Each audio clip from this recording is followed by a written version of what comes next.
Well, it's not just the NSA. The Washington Post reporting the CIA and other super secret spying agencies are getting $53 billion each year. That's a lot of money to essentially spy on us, and they sort of, take out of that same pot to do this. Reason Magazine's Peter Soderman says, just cut the cash.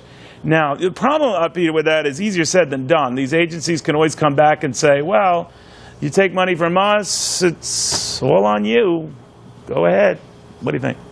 That's certainly the case they make. Every time people talk about cutting these budgets, they say, well, we really need this money to keep America safe. And then when you ask, you follow up and you ask, well, why do you need this money? Specifically, explain how this money, this funding for these programs is going to keep us safe. They say, look, we can't tell you because, that would be revealing secrets. And so just trust us. And so there's this kind of this game going on where they say, we really need this money to protect you, but we can't tell you why.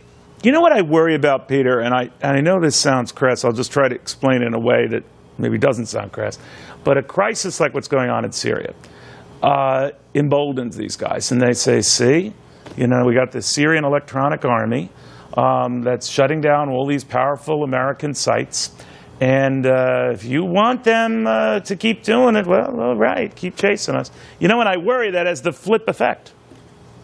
Security forces, the intelligence forces in the United States definitely use international crises to make their case and to argue that they need to keep the funding they have and, in fact, need to have increased funding. But one of the things that we've seen in the reports about the black budget here and about the money that we're spending is that there's a lot that they are not able to answer. In particular, one of the things we found out was that they are unable to answer a whole host of crucial questions about biological and chemical weapons globally and about where those are being stored and how they're being used, who has them, that sort of thing. That's not really confidence-inspiring, especially by the way, that kind of like information would have come in handy about now, by the way. Yeah. But be that as it may, I'm also disturbed by the separate report within the $56 billion or whatever it is, that they pay companies millions of dollars to help them spy on Americans or at least access their databases.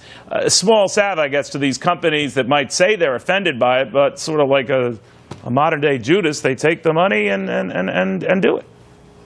Well, these companies are often in tough spots where they feel like they have to comply. There's a lot of pressure put on them. But I certainly think there is, at the same time, a sort of corporate public sector, corporate government collusion here, to keep the security state going. And there's a lot of folks benefiting from it on both sides. Oh, yeah. Who's going to say no to the government, right? Peter, thank you. Thank you.